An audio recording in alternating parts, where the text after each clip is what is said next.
The longer you're married, the more opportunities you have to be apart. You want to make sure that you don't just keep getting in that direction and drifting apart. You want to intentionally come back together. Like people say, we grew apart, we drift apart for a reason.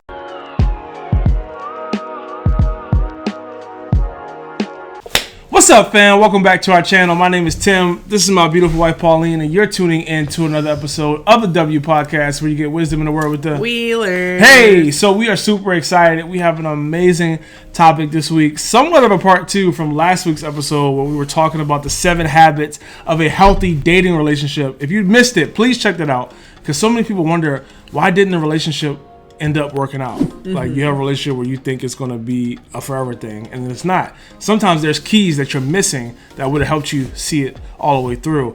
But today is not about dating. It's actually about marriage, and it was something that was birthed from you.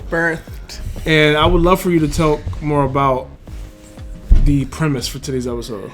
Yeah, so it's like you said, building off of last week with the dating habits, we're going to talk about habits in marriage, and not just marriage, but the first couple of years of marriage. When did you consider us to not be newlyweds anymore?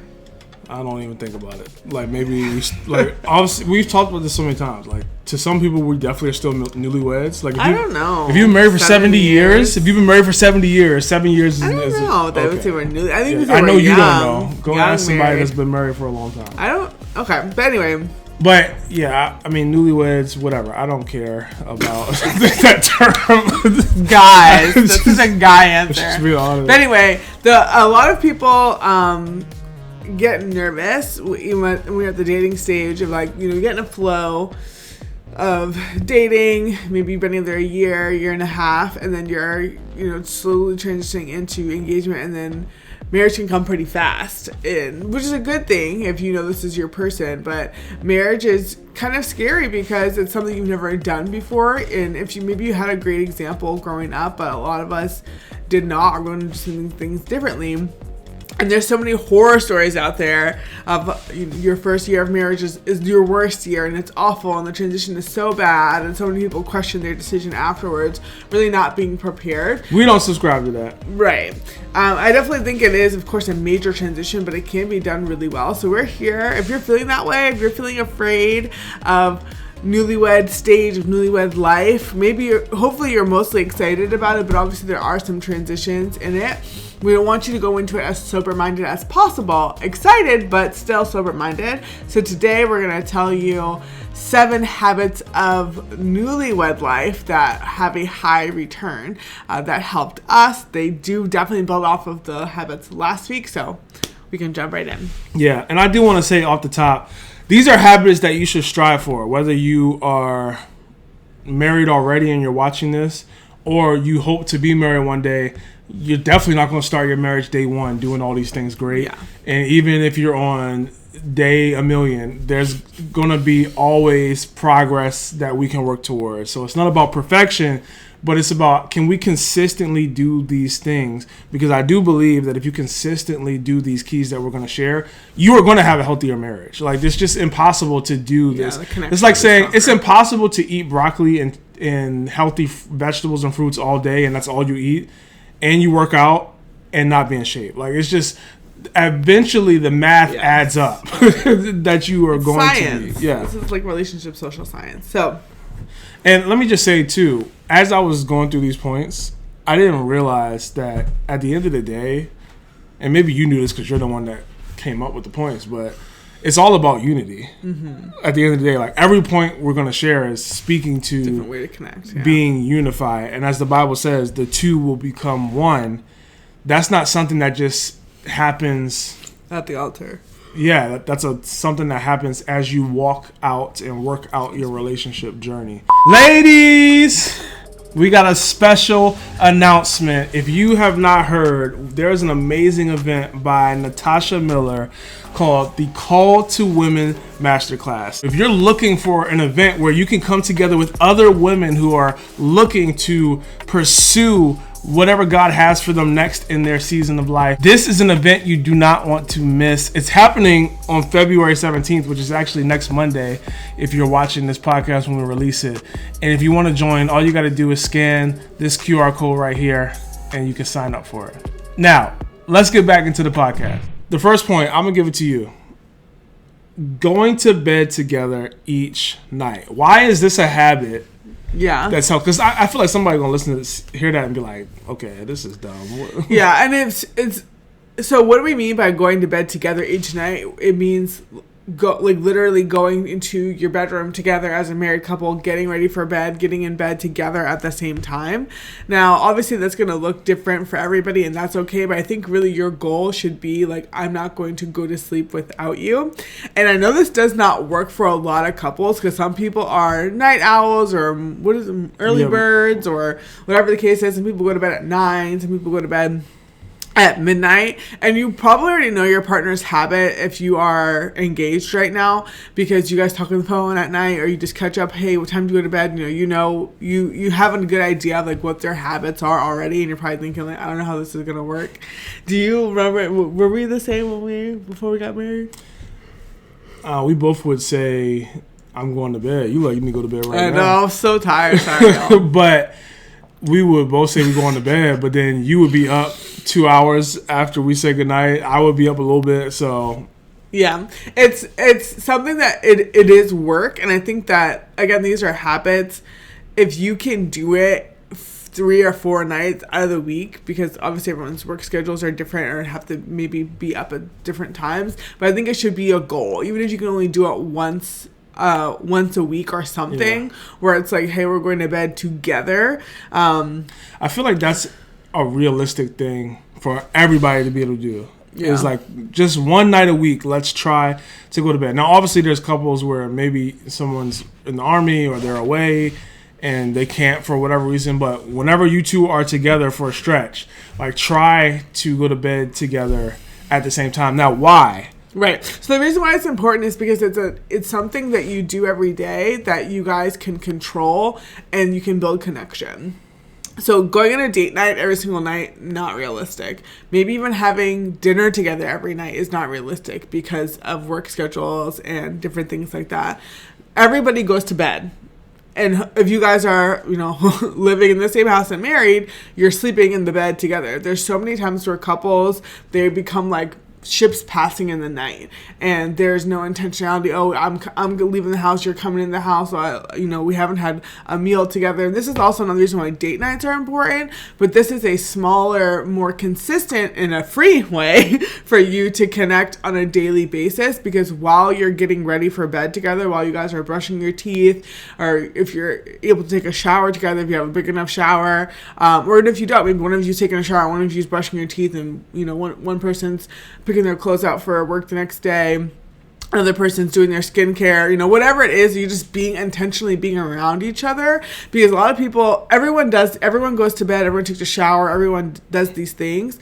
But if you're used to doing it by yourself, or maybe you listen to a podcast, or you're listening to music or a sermon or something like that, or you're on the phone with a friend or you're a family member during that time, intentionally take that time to connect with your spouse. Another kind of cheat way to do that and connect is making sure, if you guys are away from each other a lot, maybe you can talk on the phone more, every time you're in the car, calling them. If you have a job that you're driving a lot, you're in the car a lot, maybe you sit in traffic for a long time, that's another, that whole heart, the heart behind all of these points is to build connection. So that's why this is number one, because it's something that everybody does, no matter your socioeconomic status, no matter your schedule, whatever. Everybody goes to sleep. Now, does that mean sometimes going to be sacrifice? If one of you gets off at 10 o'clock and the other one's waiting, yeah, that's what it's going to mean. Because a lot of times we want to have dinner together and do things like that, but it's hey, you want me to sit around and starve until wait around for you to get home? That's not fair.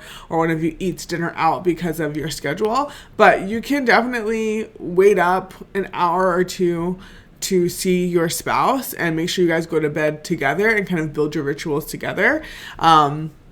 and, make sure that you're recapping on the day and catching up and just connecting. This is something more than 10-15 minutes, depending on your routine. But just being very intentional about free, regular habits for you guys to connect. Yeah, and I will say, you may not see the effects of this the first time you do it, second time you do it, third time you do it. Like, it may take a few months, but eventually, if you consistently choose to commit to do this, it's going to lead to more intimacy, whether that's emotional intimacy, spiritual intimacy, or yes, even sexual intimacy, we hope. You're going to start seeing the difference because, like Pauline's saying, if you're taking this time and sacrificing this time to be around each other intentionally for bedtime, you're going to grow emotionally because hopefully you're having more conversations than you would if you weren't intentionally doing this. Spiritually, maybe this is a great time before you go to bed that you can both get on your knees and pray to the Lord together. And it can just be for 2 minutes, but that consistently adds up. Maybe, obviously, sexually, you're in the bed, and we'll get to that in a little bit more later. But hopefully, just more chances that you being together in the bed, the more chances there's something's going to happen.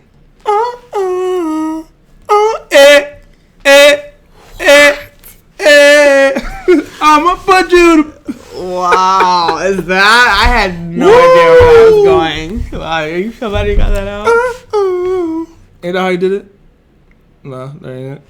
But yeah, it's also a good time, for a good habit to build before you have kids, if you guys don't have kids already, because you need, time away from the kids. Kids are a lot. They're very demanding and, all-consuming. So if you guys have rituals, because that's what happens if you're waiting to have dinner together. It's good to have dinner together as newlyweds, of course, as much as you possibly can every day, ideally. But when you have kids, when that time comes, they're gonna take over dinner time. They're gonna take over dinner prep and clean up and bath times and all that stuff. And dinner time is not going to be a time just for you and your spouse anymore. So you want to build habits like going to bed together, because you will be going to bed and sleeping next to each other for the rest of your lives, that you can sustain for a connection that's just for the two of you. Yeah, so what's the second point? You said move along. The second one is picking one new show to watch only together. Yes. Now, before you get up in arms, if you don't watch TV because you're weird, say no. But if you don't watch TV for whatever reason, because some people just don't, then pick a book to read together. Whatever it is, whatever works for you all, pick something that is fun to you that you can do intentionally together. For us, TV has been a good thing. I don't know if you remember. I'm sure you do. But you, before we got married, were kind of concerned. I don't know, concerned may be too strong, but you had issues with potentially TVs even in our bedroom. Do you remember those thoughts and feelings? I remember bringing it up. I think you heard it as a bigger deal than what it actually was. So what did you say then? I think I just brought it up that hey, some couples do this or don't do this. Don't have TVs. Don't do what? Don't have TVs in their bedroom. So you just said it. You just said, hey. Yeah, I didn't say I'm taking the TV out. You didn't want to say goodbye. You didn't care if we had a TV in our room before we got married? Do you ever remember a time of me fighting it and telling you, oh, that's not the same thing? I think this thing is bad. Get it out. Why can't you just answer the question? What's the question? Would you have preferred, before we got married, would you have preferred we did? I've always had, I shouldn't say always, as an adult, I definitely always had a TV in my room. College, not really. And, in high school, I did as well. So it's not like I grew up not having TV in my room. But I think how you grew up I did not want a lot of, unnecessary TVs, which we don't have. Why? I'm trying to get to the heart. Why? Why don't you say that? Because it's your story. I didn't feel that way. But you why did you just say what? I don't want to misquote you, because clearly I'll correct you. Don't worry. You just please go. Go ahead.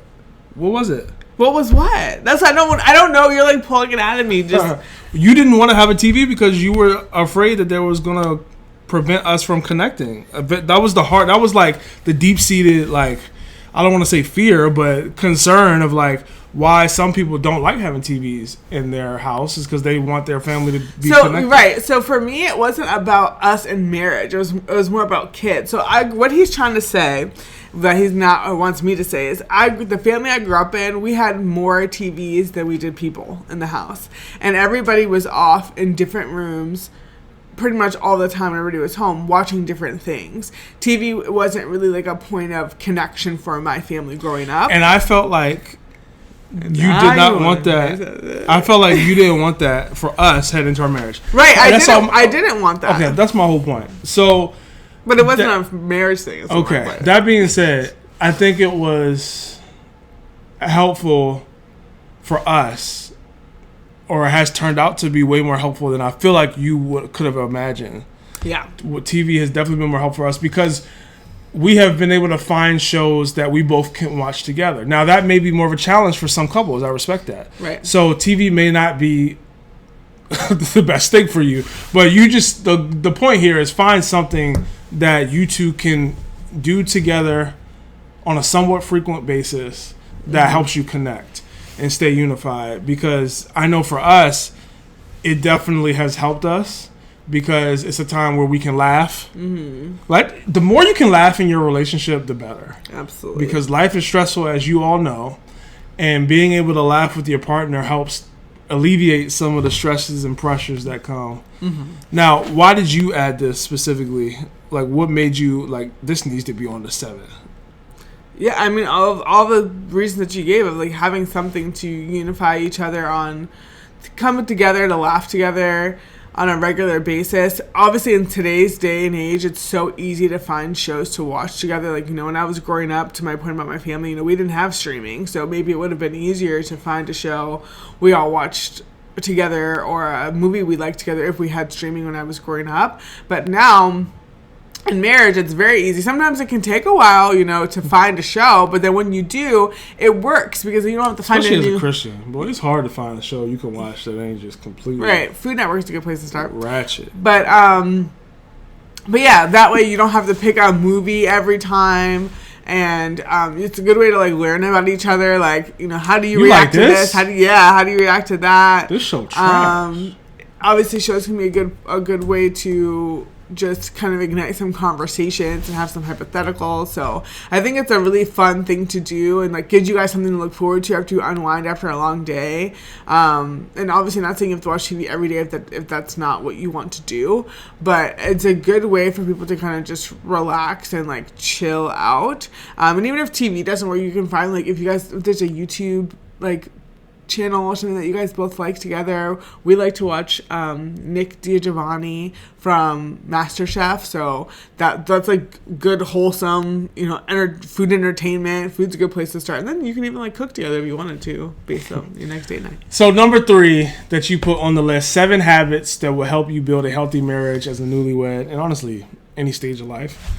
Any stage of marriage. Cuddling in birthday suits. Kind of spicy. Is it? Why'd you put that? Why is that spicy? What does birthday suits mean? The suit you were born in. You were born in a suit?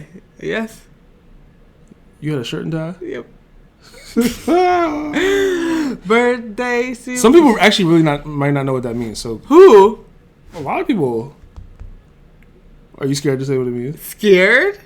No. What does it mean? Baby, why doing this today? I don't know why you couldn't just answer the question. You don't want to say it. Baby, I think everybody knows what birthday suit is. In case you don't know, it's booty butt naked, all right? Okay, what does booty butt naked mean? If you don't know what that means, you got some issues. So, cuddling in your birthday suits, why did you... Okay, let me answer it because you is silly today. So, I think it's self-explanatory. And maybe this one could be shorter because... the more time you can spend naked and unashamed, as the Bible says, the closer you will feel to your partner. Literally, you'll feel closer to your partner. So, I mean, it's just true. So, the one thing I wanted to point out that maybe you didn't think about. If us saying this causes a reaction in you to, like, I don't want to do this. I don't want to be naked in the bed with my partner. There could potentially be some deeper things that are being highlighted here, whether it's past trauma that is obviously extremely unfortunate but would make sense if you're struggling with that maybe you haven't fully healed from that, or maybe it's a negative body image that you may have, or maybe it's just your partner stinks and for some reason they don't want to shower before they get into bed. Whatever it may be, there's some issues that you may need to have some conversations about or may need to do some internal work.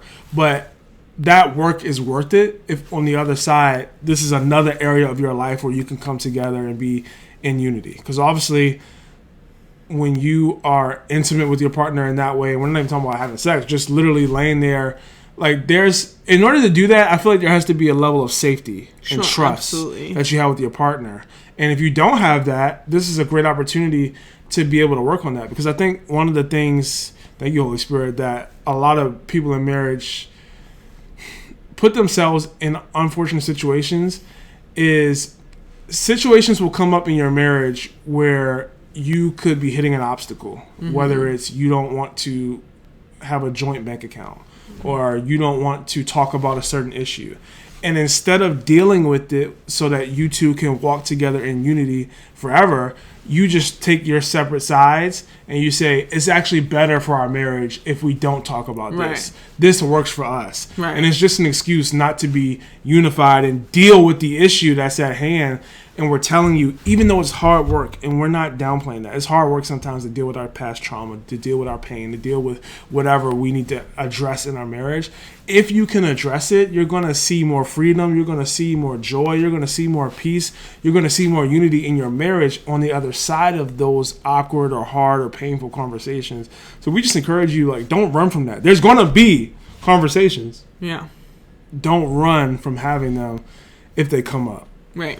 And also add to with the birthday suits, cuddling and birthday suits thing, it doesn't mean sex. Like, yes, obviously it can lead to sex, but it's more of like an intimacy thing of like, you know, I don't want to say it's non-sexual touch because like that's probably not accurate, but I think it's more of just being open and like creating just more comfort and intimacy. I think anybody, you know, if you're worried about your husband being like, oh, well, he's gonna think that I want to have sex if we do this, and this is not the every night thing if this isn't, you know, you don't normally sleep in the nude. And we're not saying we do any of these things on this list every day or often. Like, we would love to, and I think there's even some work for us that we can definitely do on some of these, especially the next one we're about to talk about. But we are saying, again, if you consistently can try to do these things, you're going to be better off for it. Right. I mean, it's a habit. So these are not things that you check off a list. It's just something that you are, you know, rinsing and repeating every day, every week. Just like, you know, you read your Bible every day, right? That's a habit of being a Christian, worshiping God, praying.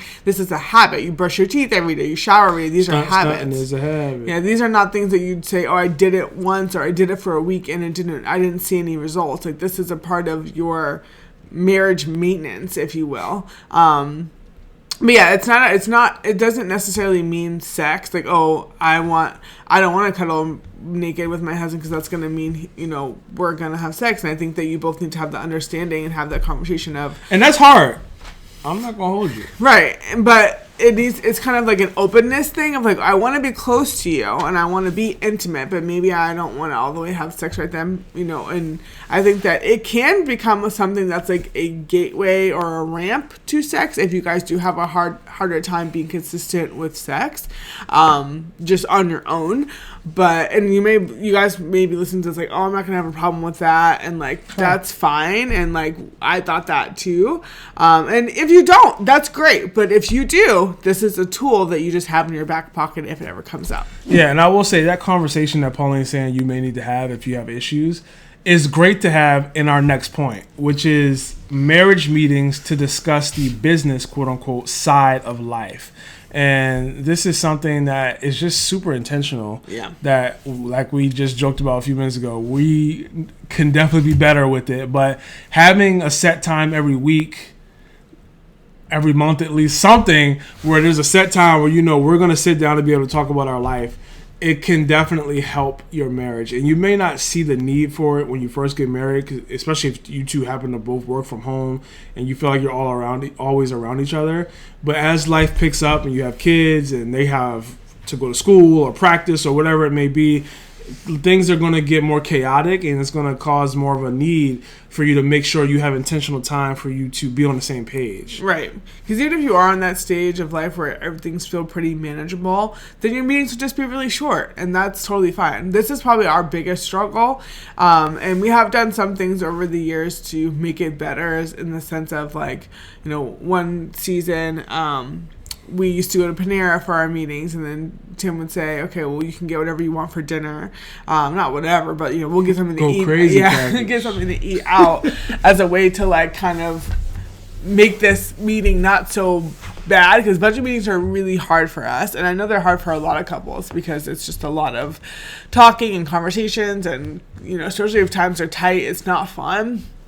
So, and then more recently we've done like, all right, well, let's have like, make some cookies to have, while we're having our meeting to make. We did? Yeah, or popcorn. I don't remember having no cookies. Oh, well, I did.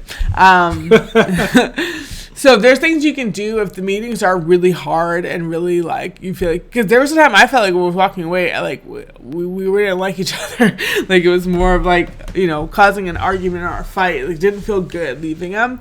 So there are small things you can do. And I definitely feel like the enemy doesn't want couples, doesn't want us to have those meetings, doesn't want us to be unified. So he does not, he tries his hardest to add resistance and discomfort during those meetings, but they are really important, especially like if you just, the two top things you want to talk about are finances and your schedules. And then if you do have time and like emotional capacity, you can talk about, really more like reviewing your relationship and reviewing how things have been going.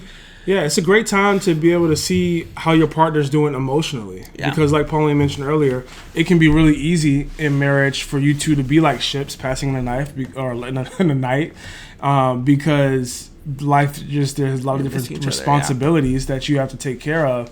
And sometimes you can go a whole week and not really have talked to your spouse about how they're actually doing. Right. Like how they're feeling. Roommates. Like, you can easily have the church situation or just work situation. People like, how you doing? I'm good. Yeah. But you're not actually good, or there's more nuance to that answer. Right. And if you don't have intentional time to really sit down and talk to your partner about it, that's a problem.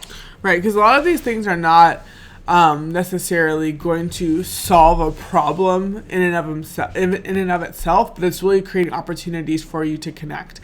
Because any couple that's having issues, that's contemplating, did I make the right choice, should we still be together, there's essentially a connection issue. Sometimes it's connection with God, but it's always connection, at least between the two people in the marriage. So these are all opportunities for that. Yeah, I feel like this next one can be kind of quick unless you actually have a lot to say about it. It kind of plays into some of the other ones. But number 5, showering together and catching up on the day. Yes. Now, I need you, we'll see how quick you can go on this, but I understand why it's beneficial for the man. But as a woman, you wrote this. Why do you think showering together and catching up is important? I always liked us showering together. And I don't even remember who gave us this tip a long time ago, but I think that it is, again, very similar to like going to bed together. Of course, showering, I don't know if most people shower at night. I feel like as an adult you do. A lot of people shower in the morning. And we don't need to get in that debate. Yeah, we don't need to. I showered in the morning when I was growing up sometimes. It didn't really make sense. But anyway, a lot of people shower at night. And if that works for you and your spouse, it's a good way to build in habits to do together. Because honestly, you do need your space from each other for sure. But we're trying to give you intentional tips here to help you not. Right, and they're small and they may seem very meaningless, but if you do them and then you stop doing them, you'll notice the difference. But we don't want you guys to have to go through that. You won't. We want you to be ahead of the game. But anyway, yeah, showering together, obviously very intimate, very personal, very private. Somebody watching this like, you just want me naked all day. We gotta be naked in bed, naked in the shower. If you're married, you waited all this time to be together, so enjoy it. But yeah, so showering together, I like this mainly because if you guys are able to shower together, and like now we have a bigger shower, but when we were in our apartment, we had like a regular shower. Yeah. Can you pay me the soap? Yeah, it was tight, but we still tried to do it when we could. Get out. And we're both not small people.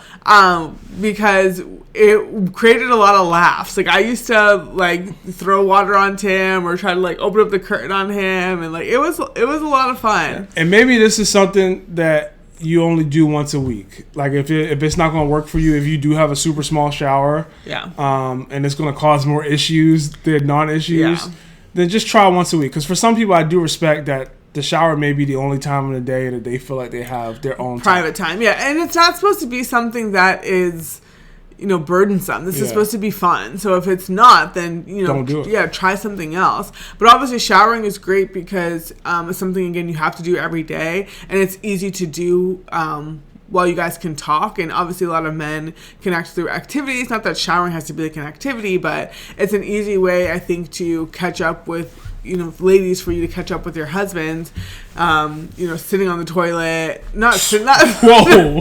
What is? How does literally sitting on the toilet, like using the toilet. But if he's in the shower and you want to sit in the bathroom and listen to him and talk together while he's showering, I don't want to talk to you while you blowing the toilet up. It's all smelly in here. Anyway. Number 6. Oh, gosh. Swapping who sleeps in on Saturdays and who's with the kids. How do we do with that? What? How do we do with this, you think? Well, right now, Saturday's a little hectic for us. But I was going to say, obviously, Saturday... First of all, if you don't have kids, then this may not really matter. Just enjoy it until you do have kids. But I think if you do have kids, because obviously... the reality is a lot of people are getting married and somebody has a kid already. So if that is a situation that you're in and they're at a younger stage where they can't get up and feed themselves and watch TV until you get up or whatever, then it's really helpful for one person to try to get up and be with them and allow the other person to sleep in if that's what's needed.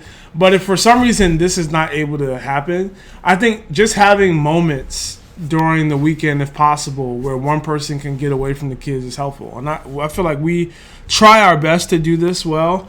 I know Sunday, before we went to church, because we went to a later service, you tried to let me sleep in a little bit. I mean, the kids is loud, so I could hear stuff, but I didn't have to get up right away, which is appreciated. And then later on in the day, you had an opportunity to get away and take a nap and be by yourself. Mm-hmm. You smile like that didn't happen. How am I not smiling? I'm just wondering if you forgot. But I do want to say, this is not something that's always going to feel fair.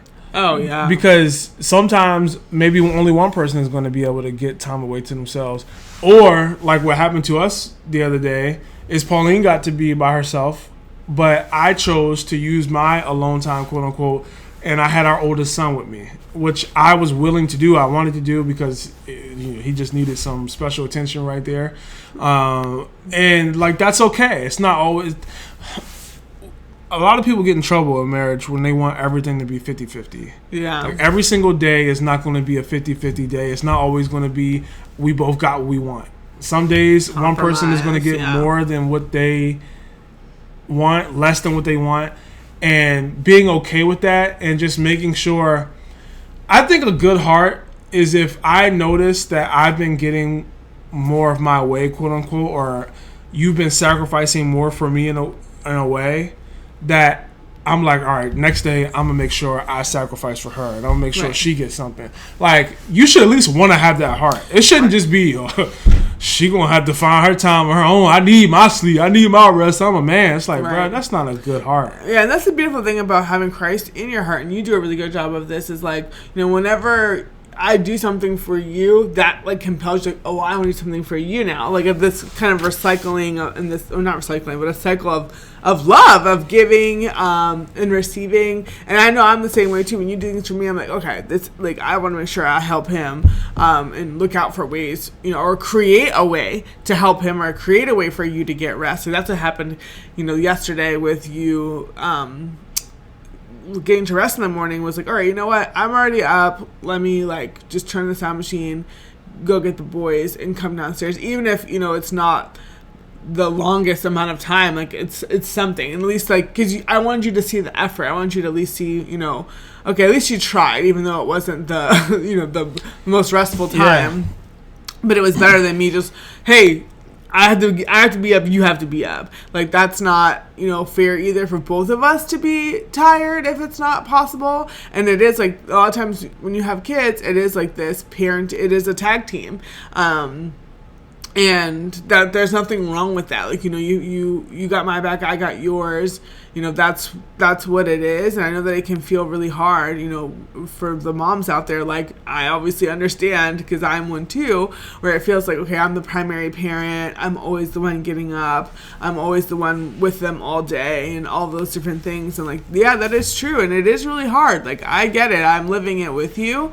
But it's also remembering, what your partner has going on is hard too. Like, sure, they may not be with the kids all day, like you are, or all day Saturday or Sunday or whatever it is, but what they have going on is hard too. Like, their jobs are hard, their job is stressful, they're tired too. Like, they need rest. It's not like I work too, Pauline. Yeah. What?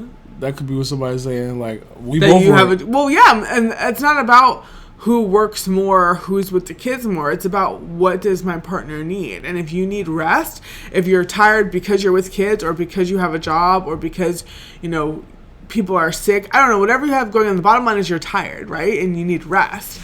I'm tired for a different reason than you're tired, but we both are tired and we both need rest. Yeah. So it doesn't really matter why. And honestly, 15 minutes here, 20 minutes there, yeah, it's not the whole day. Like, that's one thing that you and I have had to kind of come to a place with on, like, the young parenting tip. It's like, resting when you're a parent is way different than resting before you became a parent. Like, when you have a day off, like, you can literally lay in bed all day. That's not happening. A day off when you're a parent means you're just not working your job. It's a blessing. It is. Now, it's a season. If you don't have kids right now, there's still a lesson here that we hit on. And that's don't think everything needs to be 50-50. I think sometimes we got in trouble with that in our marriage before we had kids. Yeah, for sure. Absolutely. Of like, all right, well, I clean this, you need to clean that. Right. It's like, nah, bro, like, that's not what needs to happen. It does not need to be 50-50. Just figure out what you do best and what's going to serve the family best if you do it, what's going to serve the family best if they do it, and, like, figure out your rhythm. And again, this is not all going to happen on day one. Please show yourself grace. It takes time, but don't run from it. Like, have the conversations, talk about what works best, and you'll figure it out. That's the beauty of marriage. Now, our last point, 7 habits that will help you build a healthy marriage, especially if you're newlywed. Number 7, which I don't know why you put this on here, because we ain't perfect with this one at all. But again, well, we're working it's on not it. About we're working through this. Oh, okay. That's good. I'm glad you said that. I know you are. No electronics after we're in bed. We know some people who don't like having electronics in bed just for a sanitary reason, which is, respect. But for a lot of people, electronics can be an issue. And we sound so old saying electronics, but what the heck? But tablets, yeah, phones. Tablets, You say phones. Nobody really tablet, phone, Apple Watch, or whatever it is. Would you loop TV in there? Game Boy Color. I don't know what electronics PSP. You're playing, but do your best to try to shut off from the world. Like, I think there should be a sacred place in your marriage where it's just you two. Mm-hmm. Like, there's something special about, it's just me and my partner right now. Like, nobody else know what we doing. We just chilling, hanging out.